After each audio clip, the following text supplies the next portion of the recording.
Hi everyone, welcome back to Fragrance Finder. I'm your host Frost Tanner. Today we're going to be reviewing Dolce & Gabbana, the one Eau de Parfum. Let's get to it.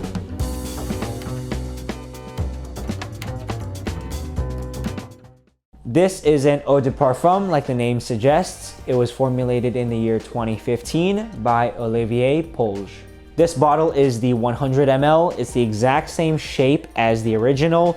All the variations of the one is just different in color. In this case, this one just has a nice dark gradient going from the bottom to the top. I like how simple it is. It's thick, it's heavy. I'm not gonna use that one. Pause. I have other adjectives available, okay? I do like how simple it is in design. It's got a good hand feel. The glass is thick and you can just grab this beefy lid and give it a spray and directly just slap it back on. Now let's give it a spray. You can pause the video right here for a full note breakdown. That warm spice really hits you right away. Then a tiny bit of that basil comes through. And then you really get that nice cardamom, a little bit of ginger for the spice, and then on the dry down, that nice soapy, warm, tobacco-y scent that this is known for really comes through.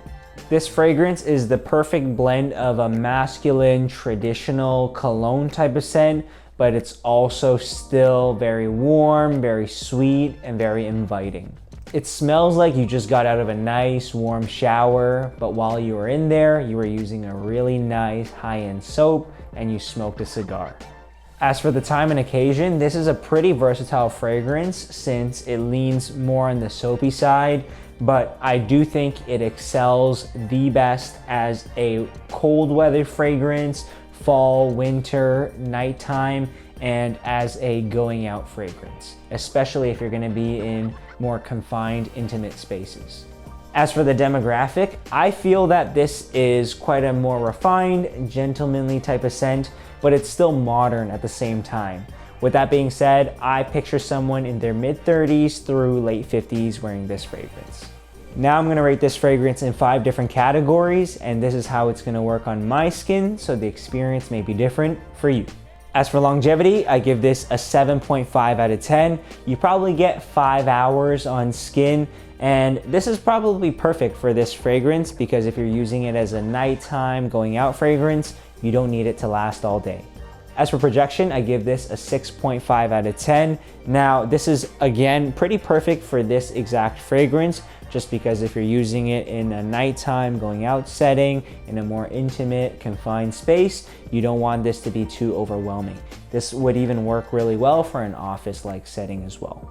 As for my rating, I give this a 9 out of 10. I think this is one of the safest choices you could possibly make when selecting a fragrance because it's mass appealing, but still unique. It's serious, but still playful. It's soapy and clean, but still sweet. So perfectly balanced fragrance overall. As for uniqueness, I give this an 8 out of 10. Now I know this is an Eau de Parfum version of an Eau de Toilette fragrance, but I feel that the combination and balance of the warmth, the sweetness, the tobacco notes, and the soapiness really set this apart.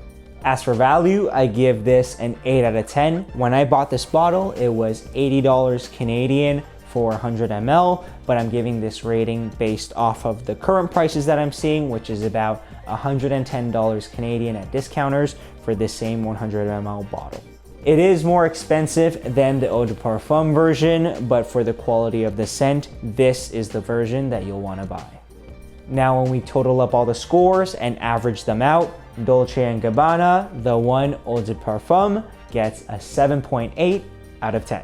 Thanks for watching this episode of Fragrance Finder. If you want to check out our other episodes, check out the links down below. Subscribe for weekly fragrance content.